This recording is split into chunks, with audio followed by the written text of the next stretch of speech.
Hi കൂട്ടുകാർ, അസ്സലാമു അലൈക്കും വറഹ്മത്തുള്ളാഹി തആല വബറകാതുഹു. 5ാം ക്ലാസ് 2024 തജ്വീദുൽ ഖുർആനിൻ്റെ എക്സാം നടന്നതിൻ്റെ ചോദ്യപേപ്പറാണ് ഞാനിവിടെ വോയിസ് ആയിട്ട് ആഡ് ചെയ്യുന്നത്. ചോദ്യപേപ്പറിൽ എന്തൊക്കെ ചോദ്യങ്ങൾ വന്നത് എന്നൊക്കെ മനസ്സിലാക്കാം. ചോദ്യപേപ്പർ പോസ്റ്റ് ചെയ്യാത്തതിന് കാരണങ്ങളുണ്ട്. അപ്പോൾ നമുക്ക് വോയിസ് ഇട്ട് എന്തൊക്കെ ചോദ്യങ്ങൾ വന്നു എന്ന് മനസ്സിലാക്കാം. ആദ്യം തന്നെ വന്നത് കോളത്ത് ശരി അടയാളപ്പെടുത്താൻ വന്നത് ഹാ ഉൽ അമീറിനെ നീട്ടി ഓതണം. അതിനുള്ള ഉദാഹരണമാണ്. അപ്പോൾ ഹാ ഉൽ അമീറിന് മുമ്പോ ശേഷമോ ഹർക്കത്തുകൾ വന്ന ഹാ ഉൽ അമീറിനെ നമ്മൾ നീട്ടി ഓതണം പഠിച്ചിട്ടുണ്ട്. അപ്പോൾ ഇവിടെ വ അംറുഹു ഇലല്ലാ എന്നതാണ് അവിടെ ഹാ ഉൽ അമീറിനെ നീട്ടി ഓതിയത്. അപ്പോൾ അവിടെ നമ്മൾ ഒരു ചോദ്യ പേപ്പർ ചെയ്തപ്പോൾ പ്രത്യേകം എടുത്തു പറഞ്ഞൊരു ഉദാഹരണമാണെന്ന് വനറാഹു കരീബ എന്നത്. വനറാഹു എന്നതിന് ഫത്തഹിനെ നീട്ടാൻ അലിഫ് വന്നത് അത് സുക്കൂനാണ്. അലിഫ് സുക്കൂനുള്ള ഒരു അക്ഷരമാണ്.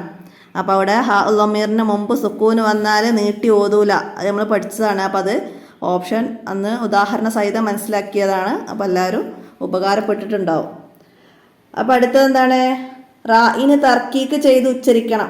റായിനെ തർക്കീക്ക് ചെയ്ത് ഉച്ചരിച്ചതിന് ഉദാഹരണം എന്താണെന്നാണ് ഇവിടെ റായിനെ തർക്കീക്ക് ചെയ്ത് ഉച്ചരിച്ചതിന് ഉദാഹരണം അബ്ഷിർ ബിഹി എന്നതാണ്.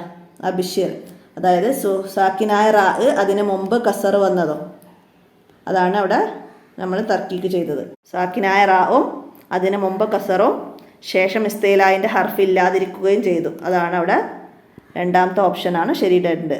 അടുത്തത് എന്താണ്? മൂന്നാമത്തെ അലിഫിനെ തഫീം ചെയ്ത് ഉച്ചരിക്കണം. അലിഫിനെ തഫീം ചെയ്ത് ഉച്ചരിക്കണം. തഫീമിൻ്റെ അക്ഷരങ്ങളെ നീട്ടാൻ വന്ന അലിഫിനെയാണ്. അപ്പോൾ ഇവിടെ റുഹാഹൻ എന്ന ഇസ്തീലായിൻ്റെ ഹർഫായ ഹുസ്സലാത്തിൻ കിളി എന്ന ഹാഇനെ നീട്ടിയതാണ് അവിടെ. അപ്പോൾ അതാണ് അവിടെ ശരി. ബാക്കി സലാമും ലാമാണ്. സുബാത്ത് എന്നുള്ളതിനെ ബാ ആണ് പിന്നെ അവിടെ നീട്ടുന്നത്.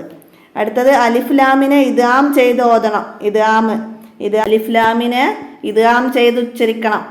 ഷംസിയും കമരിയും പഠിച്ചിട്ടുണ്ടല്ലേ. അപ്പം അലിഫ്ലാമിനെ ഇദ്ഗാം ചെയ്ത് ഉച്ചരിക്കുന്നത് ഏതാണ്?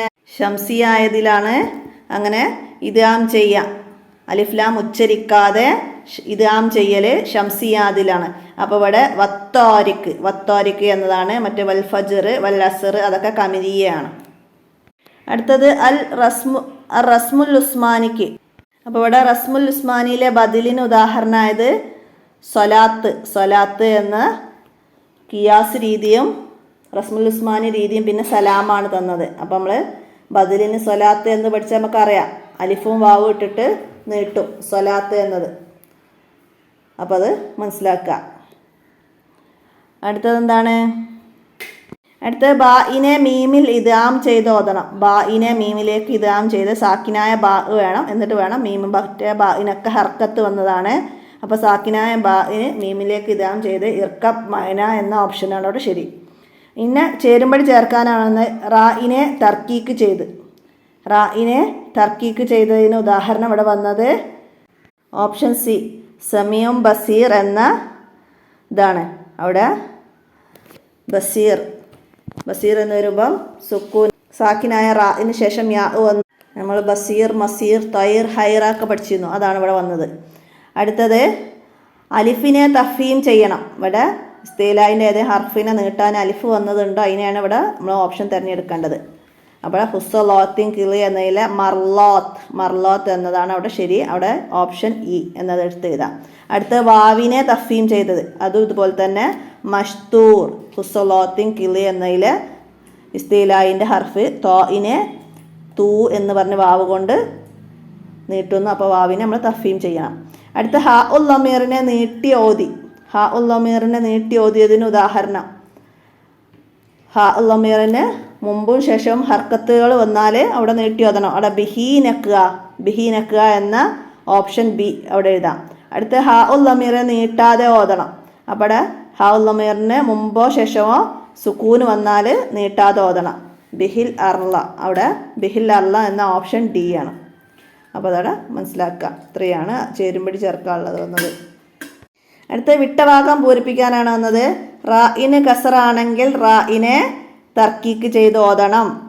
അടുത്ത വിഫാക്കൻ എന്നതിലെ ഫാഇന് ശേഷമുള്ള അലിഫിനെ തർക്കീക്ക് ചെയ്യണം. ഫാ ഇസ്തിലായിൻ്റെ ഹർഫല്ല, അതുകൊണ്ട് അവിടെ തർക്കീക്ക് ചെയ്ത് ഓതണം. അടുത്തത് ബർ റബ്ബുക്കും എന്നതിലെ സാക്കിനായ ലാമിനെ റായിലേക്ക് ഇദ്ഗാം ചെയ്യണം. അവിടെ ഇദ്ഗാം മുതജാനിസാനി ആണ് അവിടെ വന്നത്. അടുത്തതാ ഹിജ്റ ഡേഷാം വർഷത്തിലാണ് ഖുർആൻ ഒരു മുസ്ഹഫിൽ ക്രോഡീകരിക്കപ്പെട്ടത്. ഹിജ്റ 12. അടുത്തത് ഇല്ലൊലംതും എന്നതിൽ ഡേഷ് അക്ഷരത്തെയാണ് ഇദ്ഗാം ചെയ്തത്. ഇല്ലൊലംതും എന്നതിലെ ലാലിനെ ലോയിലേക്ക് ഇദ്ഗാം ചെയ്തു. മുത്തജാനിസാനിയാണ് വന്നത്. അപ്പോൾ മനസ്സിലാക്കുക ഇല്ലൊലംതും. അടുത്ത ഹാ ഉൽ ലമീറിന് തൊട്ട് മുമ്പ് ഡേഷ് വന്നാൽ ഹാ ഉൽ ലമീറിനെ നീട്ടാതെ ഓതണം. തൊട്ട് മുമ്പ് ഹാ ഉൽ ലമീറിന് തൊട്ട് മുമ്പ് സുക്കൂന് വന്നാൽ, തൊട്ട് മുമ്പോ ശേഷമോ സുക്കൂന് വന്നാൽ, അപ്പോൾ ഇവിടെ തൊട്ട് മുമ്പ് സുക്കൂന് വന്നാൽ അപ്പോൾ അത് എഴുതാം.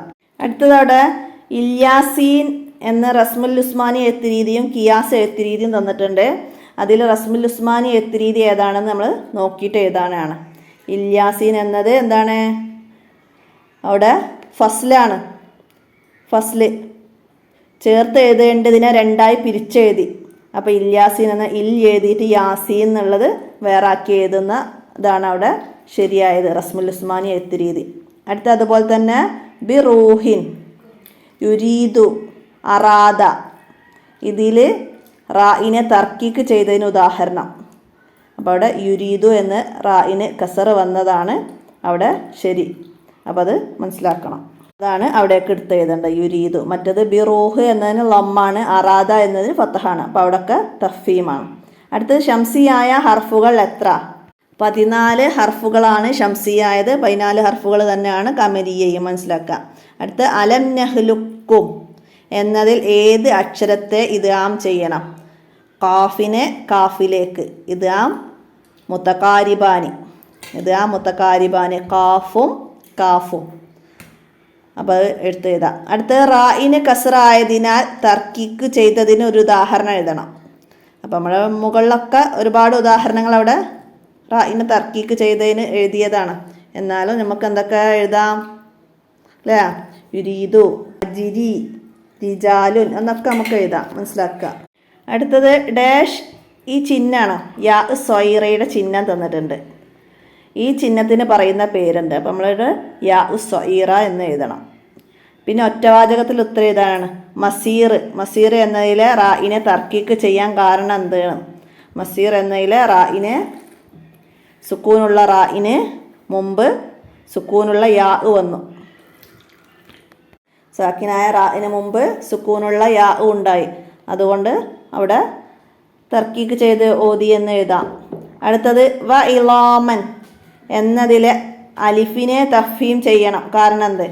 ഇളാമൻ എന്നതിനെ ലോയിനെ നീട്ടാനുള്ള അലിഫ് തഫീം ചെയ്യാൻ കാരണം എന്താണ്?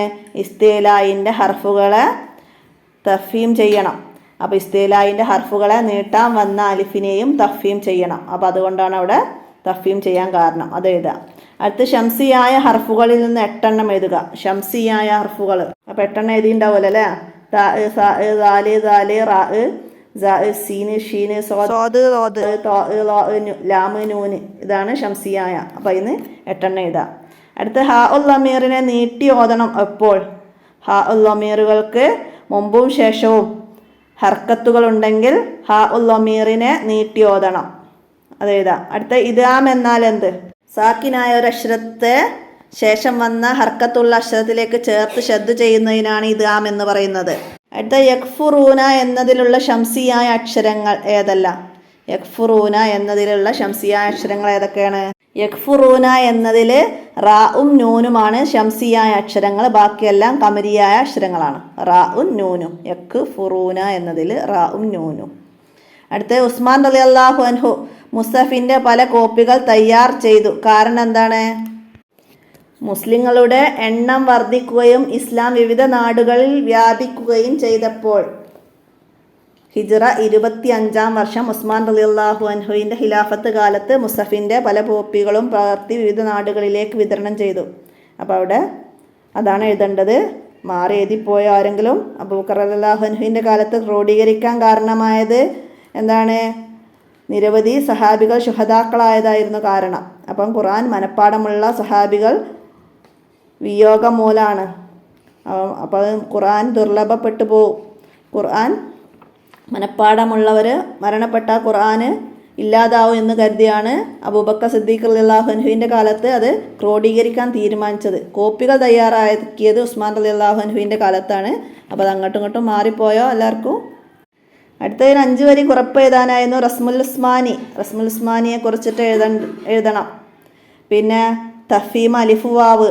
റസ്മുൽ ഉസ്മാനിയെ കുറിച്ചിട്ട് നിങ്ങൾ അവസാനത്തെ പാഠത്തിൽ വന്ന റസ്മുൽ ഉസ്മാനിയുടെ എഴുത്ത് രീതികൾ ഉണ്ട്. അപ്പോൾ അത് 6 എണ്ണം പറയുന്നുണ്ട്. അതിന് ഉദാഹരണമൊക്കെ വെച്ച് പഠിക്കാനൊക്കെ ഞാൻ റിവിഷൻ ക്ലാസ്സിലൊക്കെ പറഞ്ഞിട്ടുണ്ട്. അപ്പോൾ എല്ലാവർക്കും ഉപകാരപ്പെട്ടിട്ടുണ്ടാവും അല്ലേ?